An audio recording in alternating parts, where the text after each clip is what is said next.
जय हिंद साथियों। Daily current affairs session में मैं राजा गुप्ता आप सभी का स्वागत करता हूं। आज है 28 अक्टूबर 2022 और आज से संबंधित जितनी भी महत्वपूर्ण घटनाएं होने वाली है उसे मैं आपके लिए डिस्कस करूंगा। ये करंट अफेयर भारत के सभी एग्जाम्स के लिए जरूरी है। भारत का कोई भी एग्जाम हो, करंट अफेयर्स यदि पूछा जाएगा तो बस आप हमारे डेली करंट अफेयर्स को फॉलो कर सकते हैं। मैं आपको सबसे पहले रात को 12 बजे ही करंट अफेयर्स दे देता हूं। इस सेशन की दो खास बात है कि आपको डेली करंट अफेयर्स के साथ टेस्ट भी मिलता है और ये क्लास केवल 25 से 30 मिनट की होती है ताकि आपके समय को बचाया जा सके, कम समय में करंट अफेयर्स प्रदान किया जा सके। दोस्तों, सेशन शुरू करने से पहले आप सभी के लिए ऊर्जावान पंक्ति। पसीने की स्याही से जो लिखते हैं अपने इरादों को, उनके मुकद्दर के पन्ने कभी कोरा हुआ नहीं करते। तो दोस्तों, आप बस मेहनत करें, सब कुछ भगवान देख रहा है, एक ना एक दिन तो सब कुछ मिलने वाला है। आप बस अपने प्रयासों की सीमा को और बढ़ाते जाएं। आज का पहला प्रश्न देखते हैं। भारतीय सेना के द्वारा 76th इन्फेंट्री दिवस कब मनाया गया? When is 76th infantry day celebrated by Indian army? तो भारतीय सेना के द्वारा 76th पैदल सेना दिवस 27 अक्टूबर को मनाया गया। देखिए, यहाँ पे और भी महत्वपूर्ण दिवस मैं आपको बता देता हूं। 21 अक्टूबर को मनाया जाता है पुलिस कमोरेशन डे, यानी पुलिस स्मृति दिवस मनाया जाता है 21 अक्टूबर को। 24 अक्टूबर को मनाया जाता है यूएन डे। और यहां पर देखिए 23 अक्टूबर को मनाया जाता है नेशनल आयुर्वेद डे। धन्वंतरी जी की याद पर मनाया जाता है नेशनल आयुर्वेद डे। आप स्क्रीनशॉट ले सकते हैं, मेरे साथ नोट्स बनाते चलिए, क्योंकि जो आपके नोट्स बनाए गए हैं वो हमेशा याद रहेंगे।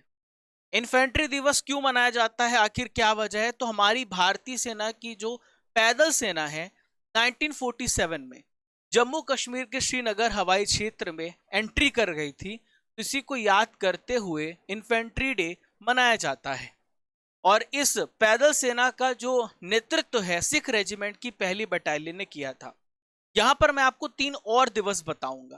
पहला है 15 जनवरी को थल सेना दिवस, 26 जुलाई को कारगिल विजय दिवस और 16 दिसंबर को विजय दिवस। 15 जनवरी को क्यों मनाया जाता है थल सेना दिवस? क्योंकि 15 जनवरी 1949 को भारतीय थल सेना के पहले commander in chief field marshal KM Cariappa ने अंग्रेजों से पदभार ग्रहण किया था। 26 जुलाई को क्यों मनाया जाता है कारगिल विजय दिवस? क्योंकि कारगिल युद्ध 1999 में हुआ। भारत की विजय के उपलक्ष्य में हर साल मनाया जाता है और इस ऑपरेशन को विजय नाम से जाना जाता है। 16 दिसंबर को विजय दिवस क्यों मनाया जाता है? 1971 में भारत ने बांग्लादेश को आजाद करने में मदद की थी। तो भारत पाक का युद्ध हुआ था, पाकिस्तान पर जीत की प्रतीक के रूप में 16 दिसंबर को विजय दिवस मनाया जाता है। थुंडी तट और कदमत तट, अच्छा क्वेश्चन है। देखिए, यूपीएससी पॉइंट ऑफ व्यू से, एसएससी पॉइंट ऑफ व्यू से, भारत का कोई भी एग्जाम हो, एनवायरमेंट से रिलेटेड क्वेश्चन पूछा जाएगा। तो नीले समुद्र तटों की सूची में शामिल किया गया, ये कहां पर स्थित है? तो थुंडी तट और कदमत जो तट है, इन दोनों को शामिल किया गया, ये लक्षद्वीप में है। कहां पर है? लक्षद्वीप में है। अब भारत में 12 ऐसे ब्लू बीचेस हैं जिनको क्या दिया गया है? ब्लू टैग दिया गया है। यहां पर देखें आप तो ब्लू फ्लैग सर्टिफिकेट दिया गया है। ये 12 ऐसे जगह हैं जिसको ब्लू फ्लैग टैग दिया गया है। अब ये ब्लू फ्लैग सर्टिफिकेशन होता क्या है, किसके द्वारा दिया जाता है, सब कुछ समझाता हूं। तो ये जो है फाउंडेशन फॉर एनवायरमेंट एजुकेशन के द्वारा दिया जाता है, जिसमें 33 स्टैंडर्ड को जो भी पूरा करता है उसे ब्लू फ्लैग सर्टिफिकेट मिलता है। डेनमार्क में है फाउंडेशन फॉर एनवायरमेंट एजुकेशन और इसी के द्वारा ब्लू फ्लैग सर्टिफिकेशन प्रदान किया जाता है। तो देखिए 4 क्राइटेरिया है। एनवायरमेंटल एजुकेशन इंफॉर्मेशन, वहां की वाटर क्वालिटी अच्छी होनी चाहिए, एनवायरमेंटल मैनेजमेंट अच्छा होना चाहिए, सेफ्टी एंड सर्विसेज होने चाहिए। इसके लिए ऐसे क्राइटेरिया दी गई हैं।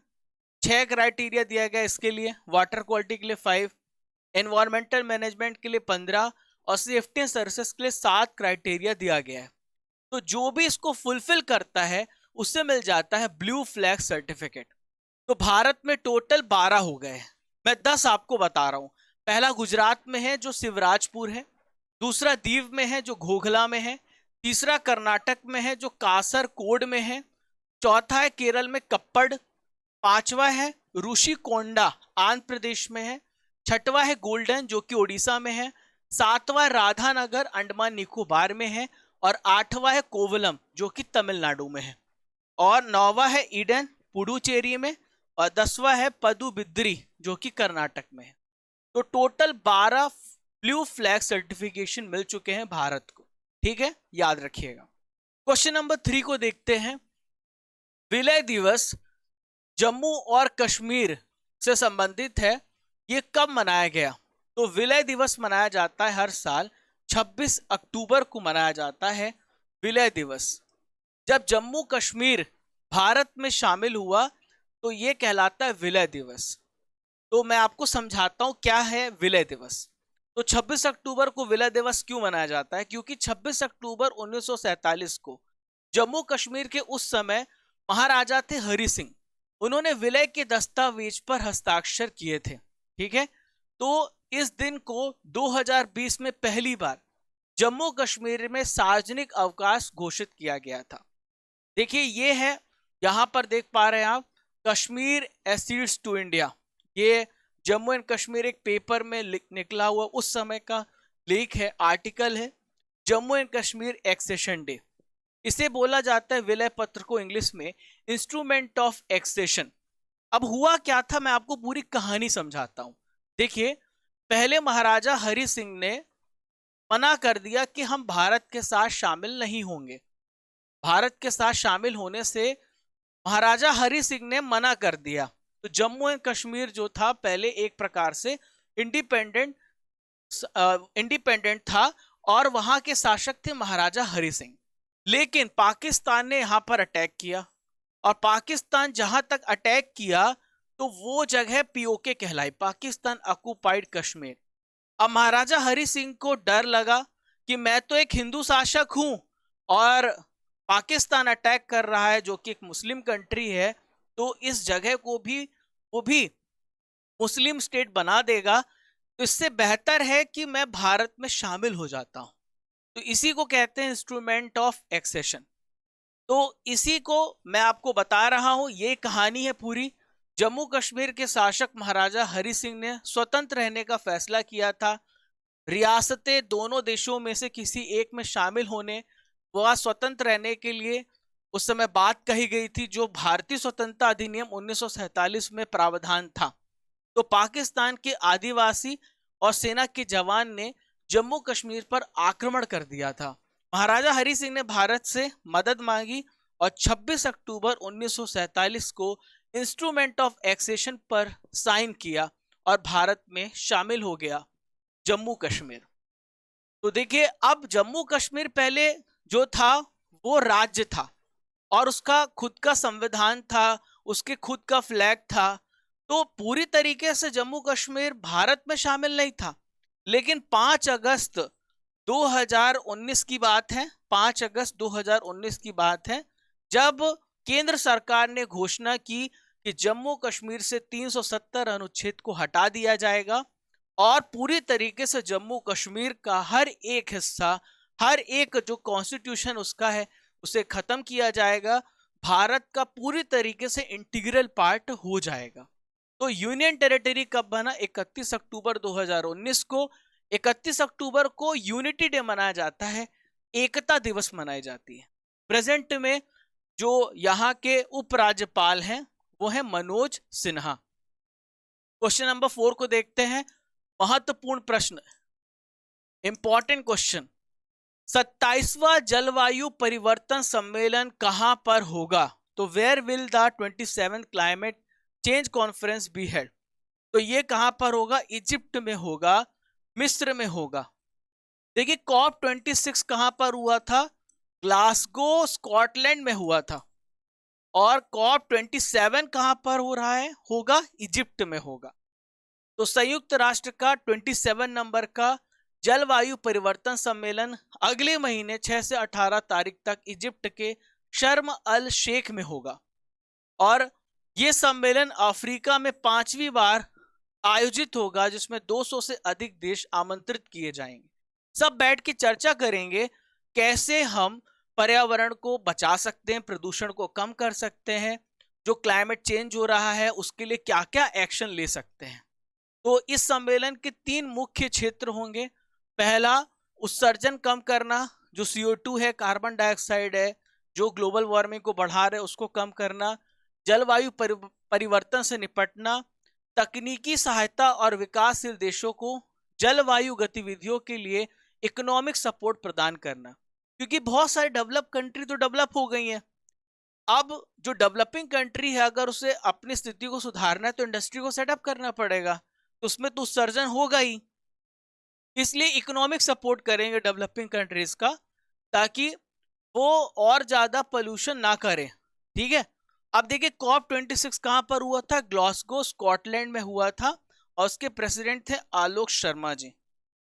देखिए पहली बैठक कॉप की कब हुई थी? बर्लिन, जर्मनी में 1995 में। चलिए क्वेश्चन नंबर 5, बड़ा अच्छा पहल किया है, मुझे बहुत अच्छा लगा। महिला सशक्तिकरण का बेहतरीन एग्जाम्पल है ये प्रश्न। किस देश की महिला क्रिकेटरों को पुरुष क्रिकेटर के बराबर फीस की घोषणा की गई है? तो ये है भारत। बहुत अच्छा फैसला लिया है, बहुत बढ़िया फैसला किया गया है कि जो हमारी महिला क्रिकेटर हैं उनको पुरुष क्रिकेटर के बराबर फीस मिलेगी। बीसीसीआई के सचिव कौन है? जय शाह। अभी रोजर बिन्नी बीसीसीआई के हाल ही में अध्यक्ष बने हैं। तो नई प्रणाली के अनुसार महिला और पुरुष दोनों क्रिकेट खिलाड़ियों की फीस एक जैसी रहेगी। टेस्ट मैच में 15 लाख रुपए मिलेंगे, ओडीआई मैच में 6 लाख रुपए मिलेंगे और T20 में 3 लाख रुपए पर मैच फीस दी जाएगी। देखिए बीसीसीआई की बात कर लेते हैं। इसकी स्थापना 1928 में हुई है और रोजर बिन्नी इसके अध्यक्ष हैं। मुंबई महाराष्ट्र में इसका हेडक्वार्टर है। सचिव जय शाह हैं, उपाध्यक्ष राजीव शुक्ला हैं और आईपीएल के नए अध्यक्ष बने हैं अरुण धूमल। अंतरराष्ट्रीय नियुक्तियों की बात करेंगे नॉलेज फैक्ट्री में, तो फ्रांस के राष्ट्रपति सबसे इंपॉर्टेंट। देखिए यहां से 1-2 नंबर आपका पक्का है। मैं केवल 25 से 30 मिनट की क्लास लेता हूं, लेकिन दोस्तों 200 से 250 जानकारी मैं आपको देके जाता हूं। फ्रांस के राष्ट्रपति कौन है? इमैनुअल मैक्रो, दोबारा से बने हैं। स्लोवेनिया के प्रधानमंत्री कौन है? Robert Globe. आइवरी कोस्ट के प्रधानमंत्री हैं पैट्रिक अची। कमला हैरिस के रक्षा सलाहकार शांति सेठी बनाए गए हैं। Bruce de Broize Future Generali India Life Insurance के हाल ही में क्या बनाए गए हैं? चेयरमैन बनाए गए हैं। अंतरराष्ट्रीय श्रम संगठन के महानिदेशक गिलबर्ट होंगबो हैं। तो फ्यूचर जनरली इंडिया एमडी, ये एमडी हैं, लाइफ इंश्योरेंस के एमडी और सीईओ हैं। नाटो के महासचिव, इंपॉर्टेंट है, नाटो के महासचिव हैं जेन्स स्टोल्टेनबर्ग। नाटो की स्थापना 1949 में हुई है। प्रेजेंट इसमें 30 मेंबर है। ठीक है, सारी जानकारी सुनते चलिए, एग्जाम में यहां से प्रश्न बनेगा। संयुक्त राष्ट्र के सलाहकार बोर्ड में अर्थशास्त्री जयंती घोष को शामिल किया गया है। एशियाई क्रिकेट परिषद के फिर से अध्यक्ष, इनका कार्यकाल 1 साल बढ़ाया गया है, ये है जय शाह। चलिए दोस्तों क्वेश्चन नंबर 6 को डिस्कस करेंगे। हाल ही में किस राज्य को हर घर जल राज्य घोषित किया गया? तो हर घर जल राज्य हाल ही में किस राज्य को घोषित किया गया? महत्वपूर्ण प्रश्न है दोस्तों, यहां से प्रश्न बनेगा। ठीक है, तो ये है गुजरात राज्य। देखिए अभी मैं आपको बता दूं एक बात, भारत का सबसे पहला राज्य जिसे हर घर जल घोषित किया गया है तो ये है गोवा, और पहला जिला एमपी में है जो कि बुरहानपुर में है ना। एमपी के बुरहानपुर पहला जिला है।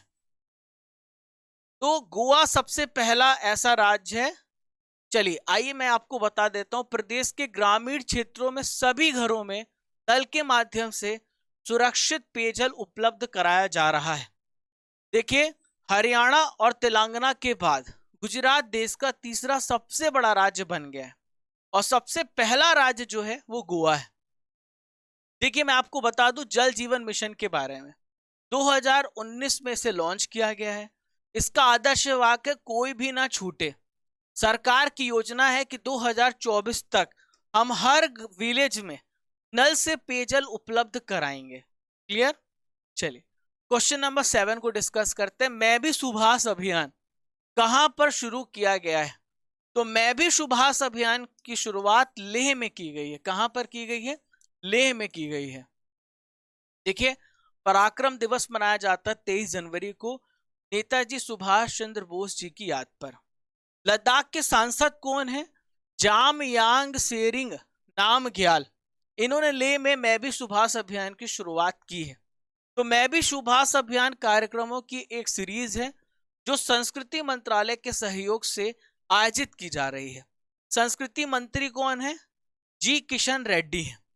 23 जनवरी को क्या मनाया जाता है? तो पराक्रम दिवस मनाया जाता है और नेताजी की 125वीं जयंती के मौके पर इसका आयोजन होने जा रहा है। देखिए, इसका उद्देश्य क्या है? स्वतंत्रता संग्राम में नेताजी के योगदान के बारे में लोगों को जागरूक करना। मैं आपको बता दूं, इनका एक बहुत फेमस वाक्य है, कोट है, तुम मुझे खून दो मैं तुम्हें आजादी दूंगा। 1944 में नेताजी ने आजाद हिंद फौज को बोला था, नारा दिया था, स्लोगन दिया था। नारा है इनका, तुम मुझे खून दो मैं तुम्हें आजादी दूंगा। चलिए क्वेश्चन नंबर 8 को डिस्कस करते हैं। 2021 में हीट वेव के कारण, यानी गर्मी के कारण, हीट वेव के कारण भारत की जीडीपी को कितना नुकसान हुआ है? 5.4%।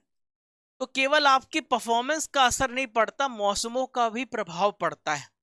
जैसा मौसम रहता है वैसे हमारे बिजनेस में भी अलग अलग प्रभाव पड़ता है। तो भारत को 2021 में भीषण गर्मी की वजह से सर्विस सेक्टर में, मैन्युफैक्चरिंग सेक्टर में, एग्रीकल्चर सेक्टर में 5.4% का नुकसान देखने को मिला है।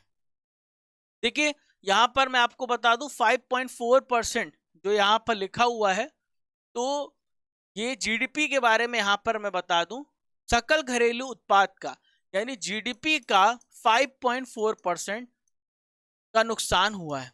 अब यहां पर जीडीपी की बात आ रही, तो जीडीपी होता क्या है? जीडीपी को बोलते ग्रॉस डोमेस्टिक प्रोडक्ट।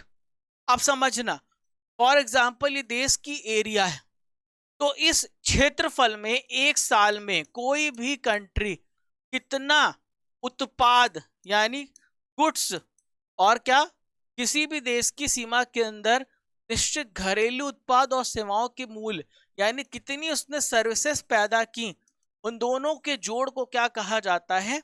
जीडीपी बोला जाता है। क्लियर? ये भी पूछा जा सकता है। क्वेश्चन नंबर 9, जयपुर हवाई अड्डा किस राज्य में है जिसे डीजीसीए द्वारा हवाई अड्डे का लाइसेंस दिया गया है? तो जयपुर हवाई अड्डा ओडिशा राज्य में है। कहां पर है? ओडिशा राज्य में है। इसे डीजीसीए के द्वारा हवाई अड्डे का लाइसेंस दिया गया है। नागरिक उड्डयन महानिदेशालय ने उड़ीसा के जयपुर हवाई अड्डे को हवाई अड्डे का लाइसेंस प्रदान किया। देखिए, नागरिक उड्डयन मंत्री कौन है? ज्योतिरादित्य सिंधिया। क्या नाम है? ज्योतिरादित्य सिंधिया। ठीक है, याद रखिएगा, सिविल एविएशन मिनिस्टर है। तो उड़ान योजना के तहत, किस योजना के तहत? उड़ान योजना के तहत हवाई अड्डे को लाइसेंस प्रदान किया गया है। क्वेश्चन नंबर 10 आप सभी के सामने आ गया है। अंतरराष्ट्रीय नागरिक उड्डयन संगठन ICAO की वायु परिवहन समिति की अध्यक्ष कौन चुनी गई है? अच्छा प्रश्न है। तो ये है शेफाली जुनेजा। शेफाली जुनेजा को क्या चुना गया है? अंतरराष्ट्रीय नागरिक उड्डयन संगठन की वायु परिवहन समिति का अध्यक्ष चुना गया है। 28 वर्षों के बाद यह पद संभालने वाली पहली भारतीय बनी है। इनकी अवधि 3 साल के लिए होगी। अभी देखिए, ICAO मॉन्ट्रियल कनाडा के परिषद में भारत के प्रतिनिधि के रूप में कार्यरत थी। अब ये क्या बन गई हैं? यहाँ की वो क्या बन गई हैं? ATC बन गई, ATC की अध्यक्ष बन गई हैं। ठीक है, वायु परिवहन समिति की अध्यक्ष बन गई। अब यहाँ पर अंतरराष्ट्रीय नागरिक उड्डयन संगठन के बारे में मैं आपको बताऊंगा। देखिए, जब भी कोई भी इंटरनेशनल ऑर्गेनाइजेशन आता है तो मैं उसे जोड़ने की कोशिश करता हूं, क्योंकि उससे रिलेटेड प्रश्न बनते हैं। तो इसकी स्थापना 1944 में हुई है। अब इसका उद्देश्य क्या है? अंतरराष्ट्रीय हवाई परिवहन की योजना एवं विकास को बढ़ावा देना। आप सभी को पता है कि जो फ्लाइट होती है एक देश से दूसरे देश जाती हैं, अब उसकी किस प्रकार से मैनेजमेंट करना है, किस प्रकार से उसे ऑपरेट करना है, तो अंतरराष्ट्रीय नागरिक उड्डयन संगठन इसके लिए जिम्मेदार होता है। इसका हेडक्वार्टर मॉन्ट्रियल कनाडा में है, 193 इसमें मेंबर हैं और 1944 को इसकी स्थापना हुई है। दोस्तों करंट अफेयर्स की रसमलाई आ गई। मई 2022 के महत्वपूर्ण प्रश्न को डिस्कस करेंगे। किस देश ने दुनिया की पहली डुअल मोड व्हीकल सर्विस शुरू की है? तो जापान ने। झांसी रेलवे स्टेशन का नाम बदलकर क्या रखा गया है? वीरांगना लक्ष्मीबाई रेलवे स्टेशन कर दिया गया है। राष्ट्रीय डेंगू दिवस कब मनाया जाता है? तो यह मनाया जाता है 16 मई को। देखिए डेंगू की वजह से हमारे शरीर में प्लेटलेट्स की कमी हो जाती है और एडिस एजिप्टी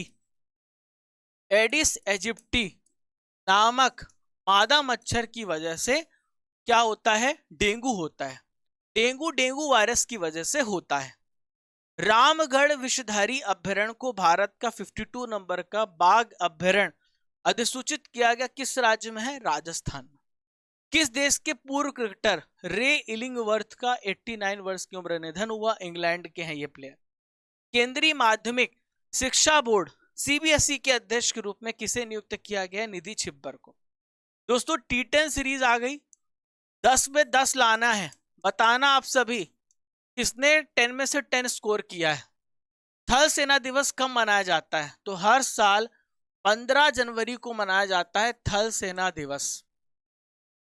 कारगिल विजय दिवस कब मनाया जाता है?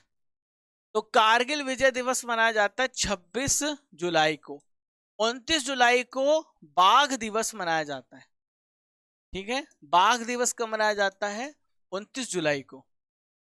शिवराजपुर समुद्र तट कहां पर है? मैंने आपको पढ़ाया था ना, मैंने आपको 12 ब्लू फ्लैग सर्टिफिकेट तट बताए हैं, तो गुजरात में है शिवराजपुर। कमेंट बॉक्स पर आप सभी उत्तर देते चलिए। विलय दिवस जम्मू कश्मीर कब मनाया गया? तो हर साल 26 अक्टूबर को मनाया जाता है विलय दिवस। जम्मू कश्मीर को किस वर्ष यूटी बनाया गया? तो किस वर्ष यूटी बनाया गया? 2019 को 31 अक्टूबर को। COP26 कहां पर आयोजित किया गया? तो COP26 का आयोजन स्कॉटलैंड में हुआ, ग्लासगो में। बीसीसीआई के अध्यक्ष कौन है? हाल ही में बनाए गए हैं रोजर बिन्नी। राजीव शुक्ला उपाध्यक्ष हैं। जल जीवन मिशन को किस वर्ष लॉन्च किया गया? तो वेरी वेरी इंपॉर्टेंट, 2019 में लॉन्च किया गया। 2019 में। तुम मुझे खुद दो मैं तुम्हें आजादी दूंगा, ये नारा किसने दिया था? तो ये नारा दिया था सुभाष चंद्र बोस ने। पहली आदिवासी स्वास्थ्य वेधशाला किस राज्य में बनाई जाएगी? तो पहली आदिवासी स्वास्थ्य वेधशाला उड़ीसा राज्य में बनाई जाएगी। ठीक है, 27 अक्टूबर के प्रश्नों का रिवीजन करते हैं। चीन को पीछे छोड़कर भारत का तीसरा सबसे बड़ा एक्सपोर्ट मार्केट कौन बना है? तो चीन को पीछे छोड़कर भारत का तीसरा नीदरलैंड सबसे बड़ा मार्केट बना है। पहले नंबर पर अमेरिका है, ठीक है, दूसरे नंबर पर यूएई है। बेस्तु वर्ष, ये नववर्ष किस राज्य में मनाया जाता है? तो बेस्तु वर्ष गुजरात राज्य में मनाया जाता है। International federation of film critics द्वारा अब तक की सर्वश्रेष्ठ भारतीय फिल्में किसे घोषित किया गया? पाथेर पंचाली। किस देश ने इजराइल की राजधानी को यरूशलेम मानने की मान्यता को वापस ले लिया है? ऑस्ट्रेलिया ने। पिनाकी चौधरी कौन थे जिनका हाल ही में निधन हो गया? तो पिनाकी चौधरी एक फिल्म डायरेक्टर थे जिनका हाल ही में निधन हुआ है। किस F1 रेसिंग ड्राइवर ने United states formula 1 grand prix 2022 जीता है? मैक्स वर्स्टेपन, नीदरलैंड के प्लेयर। सुएला ब्रेवरमैन किस देश की गृह मंत्री बनी है? ब्रिटेन की बनी है।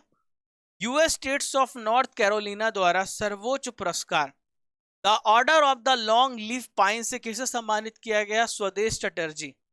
देखिए 2001 में इन्हें कौन सा पुरस्कार मिला था? तो इन्हें पद्म भूषण पुरस्कार मिला था। इन्होंने भारत और अमेरिका के संबंध को मजबूत करने के लिए अतुलनीय योगदान दिया है। भारतीय प्रतिस्पर्धा आयोग के कार्यवाहक के अध्यक्ष के रूप में किसे नियुक्त किया गया? संगीता वर्मा जी को। 2003 में सीसीआई की स्थापना हुई, न्यू दिल्ली में इसका हेडक्वार्टर है। ब्लाइंड T20 विश्व कप के ब्रांड एम्बेसडर कौन बने हैं? महेंद्र सिंह धोनी। आज का महेंद्र सिंह धोनी, माफ कीजिएगा, यहां महेंद्र सिंह धोनी नहीं होगा, युवराज सिंह होगा। कौन है? युवराज सिंह। दोस्तों आज का सवाल, जम्मू और कश्मीर किस वर्ष भारत में विलय किए गए? आपको बताना है जम्मू और कश्मीर को। आप इस प्रश्न को ऐसा कर दीजिए, जम्मू एंड कश्मीर को कब केंद्र शासित प्रदेश यूटी बनाया गया? तो ये प्रश्न है, यूटी कब बनाया गया जम्मू एंड कश्मीर को? कैसा लगा आप लोगों को सेशन? जरूर फीडबैक दीजिए। मैं हर एक बच्चे का कमेंट पढ़ना चाहता हूं कि आखिर आप लोगों को हमारा करंट अफेयर्स दिल को छू रहा है कि नहीं। तो वास्तविक फीडबैक दीजिएगा, और क्या हम इंप्रूवमेंट कर सकते हैं वो भी बताइएगा, ताकि हम उसको और भी चीजों को शामिल कर लेंगे। डेली करंट अफेयर्स मात्र 25 से 30 मिनट का होता है, आप जैसा कि देखते हैं। इसकी पीडीएफ आपको टेलीग्राम पर मिल जाएगी, क्रेजी जीके ट्रिक पर मिल जाएगी।